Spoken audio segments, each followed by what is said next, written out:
Yang pertama kata Rasulullah sallallahu alaihi wasallam, nisyanu dzunubil madiyah. Yang pertama tanda celakanya seseorang, dia melupakan terhadap dosa yang pernah dia lakukan. Wa huwa mahmudun 'indallah. Padahal dosa-dosa tersebut tercatat dan tersimpan dengan sangat rapi di sisi Allah Subhanahu wa taala. Namun dia lupa kepada dosa. Cuma berakibat dengan kedanya lupa kepada dosa yang telah kita lakukan. Akibatnya kita tidak pernah bertobat kepada Allah Subhanahu wa taala. Padahal taubat adalah sumber utama untuk bisa kita melaksanakan ibadah, untuk bisa kita berubudiyah kepada Allah Subhanahu wa taala. Sumber utamanya adalah taubat. Sehingga oleh Imam Al-Ghazali radhiyallahu anhu berkata, "Kapan kita yang harus bertaubat?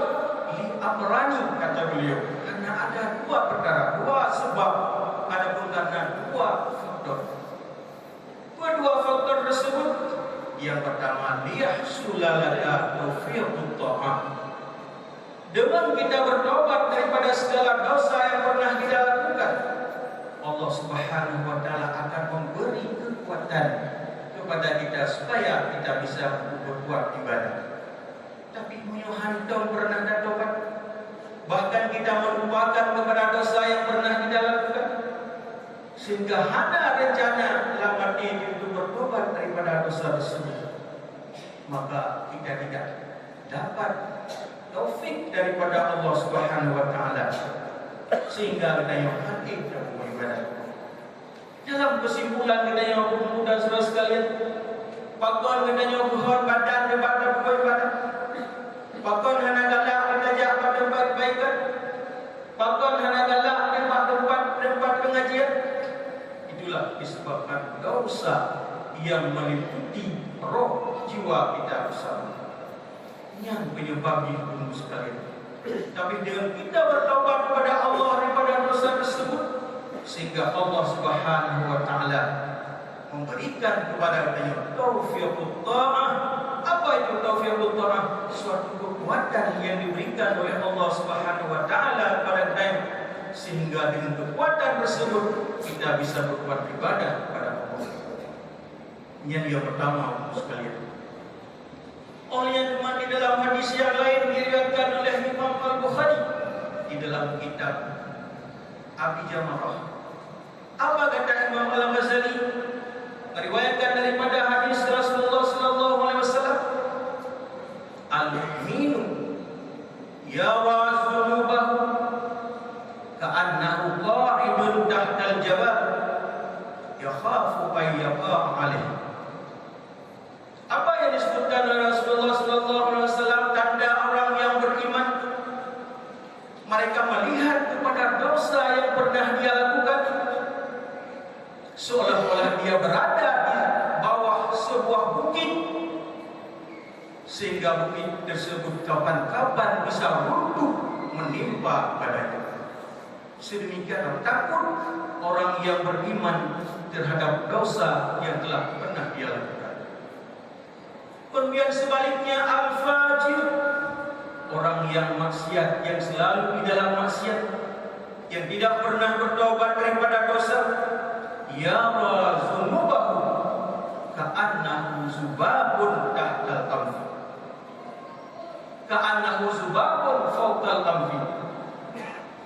Orang yang maksiat, yang selalu di dalam perbuatan maksiat, mereka melihat kepada dosa yang pernah dia lakukan bagaikan seekor lalat, bagaikan sebuah lalat yang hidup hidup dengan 3 pek dengan jauh bisa hilang lalat tersebut. Itulah pandangan orang yang selalu berbuat dosa. Mereka melihat dosa yang dia lakukan sangat-sangat ringan, sangat-sangat puik, sangat-sangat sepele. Mereka melihat kepada dosa. Itu tandanya orang itu sudah keluar daripada orang yang disebutkan dengan mukmin yang sempurna. Maka di sini Bapak Ibu dan saudara sekalian, semandang masa bila Allah Subhanahu wa taala yang kita mahlum dengan masa kerja. Lamatinya kita diberikan kesempatan untuk memasuki dalam tahun yang baru. Kita mahlum masa kerja kita oleh Allah. Dalam kita mengatur masa kerja tersebut pada tahun ini, takalan kita yang sekalian, lebih tahu. Lebih tahu kita yang kepada orang yang celaka, Bismillah. Adapun kita yang akan datang di dalam yang bahagia. Dan orang celaka yang pertama adalah dua kepada dosa yang pernah dia lakukan. Yang kedua, dia tidak pernah melihat dosa itu suatu beban yang sangat besar. Ada yang Rasulullah memegang 3 daulah al-mu'minun yara zunubahu ka'annahu qa'idun tahta jabalin yakhafu ayyaqa'a alaih. Orang yang beriman, mereka menganggap dosa yang pernah dia lakukan bagaikan sebuah gunung yang sangat besar. Kemudian dia berada di bawah gunung tersebut yang seketika kapan-kapan saja gunung tersebut bisa runtuh, menimpa, menghancurkan dia. Itulah pandangan orang yang beriman. Abu dan saudara sekalian, yang pertama. Yang kedua, tanda orang celaka, zikrul hasanatil madiyah. Artinya selalu dia ingat-ingat kepada kebaikan dia yang pernah dia lakukan. Tapi ingat belum kali belum buatnya, kali belum dia wajib, kali belum dia umrah, kali belum bantu fakir miskin, kali belum buat masjid, segala macam. Zikrul hasanatil madiyah. Dia selalu ingat kepada kebaikan-kebaikan yang pernah dia lakukan. Padahal kebaikan tersebut fa innahu la tadri. Padahal dia tidak tahu bilan amrudda. Apakah kebaikan yang pernah dia lakukan diterima oleh Allah? Adapun tidak, artinya ditolak oleh Allah Subhanahu wa taala. Tapi dia selalu membangga-banggakan kebaikannya yang pernah dia lakukan, sehingga tidak ada rencana untuk berbuat kebaikan pada masa yang akan datang. Tahun 2020 saya macam-macam. Kalian pernah dapat kalian pernah dapat kalian dari Google, kalian dapat pesantren, bukan balai dan sebagainya. Tahun 2022 hanya rencana. Akan kali tinggal 2020 saya yang kuno. Padahal dia tidak tahu ada diri. Dia tidak tahu kubilan amrudda. Apakah kebaikan yang dia mempunyai berbuang ya Allah dan Nabi? Dia berdoa alhamdulillah. Tapi dia berdoa bagi itu yang ada bangga-banggakan. Itu yang kata tinggal sampai kebaikannya. Padahal kebaikan yang akan berbuah dia maafkan Allah malaikat. Maka itu salah satu sebab kita ingat kepada dosa, kepada kebaikan yang pernah kita lakukan, maka kita yang mengenali ingin untuk berbuat kebaikan. Dalam hati kita yang membangga-banggakan hingga timbullah rasa ujub. Dalam hati kita yang mempernampakkan kepada orang lain sehingga timbullah rasa ria. Itulah penyakit yang menyebabkan hilangnya pahala amal yang kita kerjakan. Itu yang kedua, dan saudara sekalian, singkat apakah? Yang ketiga, wa nadharuhu fid dunya ila man fawqahu. Dia melihat di dalam kehidupan dunia kepada orang yang di atas kemampuan daripadanya. Umpama sekalian kita doi dangin. Ikut ibnu hendak. Ibnu hendak. Sehingga kita terus melihat kepada orang yang dia kemampuan daripada kita, berakibat hingga kita tidak pernah mensyukuri daripada nikmat yang Allah berikan. Karena nak buah di dia, bandar yang mana hendak ikut kaji, bandar yang mana ikut kaji tu. yang Allah berikan. Manakah Allah menyuhanda syukur dan nikmat?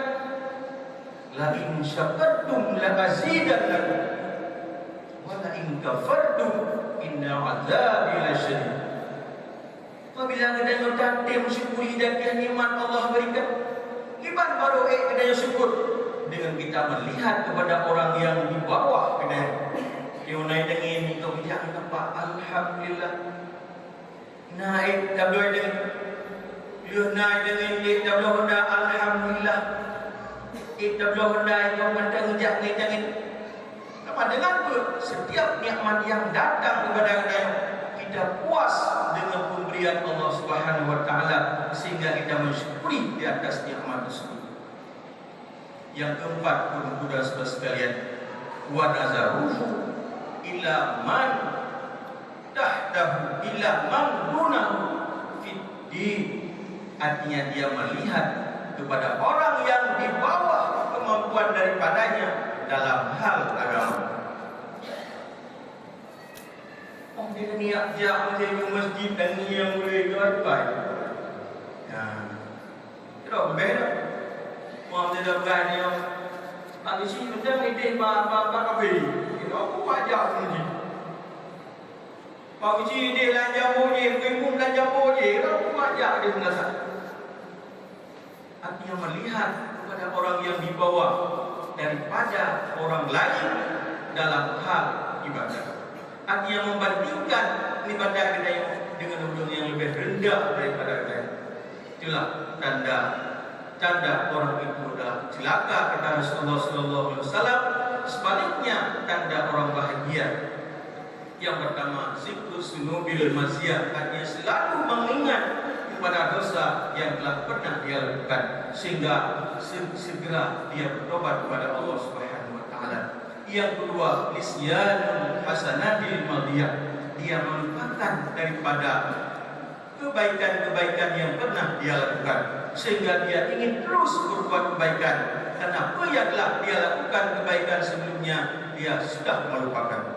Anak ingat di kemudian yang selanjutnya di dalam hal dunia dia melihat kepada orang yang di bawahnya, dan yang keempat di dalam hal akhirat dia melihat kepada orang yang di atasnya.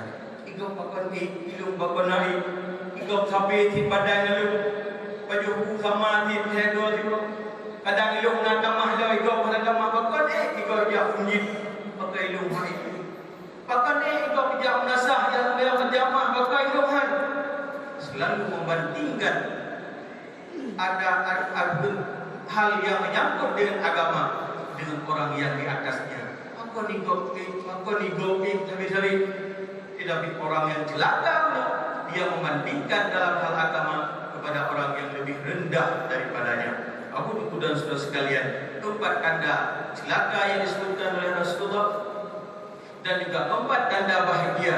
Mudah-mudahan tayo di dalam tahun baru, di dalam mengawali tahun 2022 kita yang guna program ataupun guna catatan kita yang untuk kerja kita yang pada tahun 2022. Apa yang akan kita catat? Apa yang dalam berbuat kebaikan sebelumnya kita kerjakan pada tahun ini? Apa yang kalian dapat berbuat kita tingkatkan pada tahun baru ini? Karena ini adalah merupakan karunia Allah yang lebih kepada kita bersempatan, karunia Allah yang lebih kepada kita umur panjang. Karena letak tuan-tuan kita, letak saudara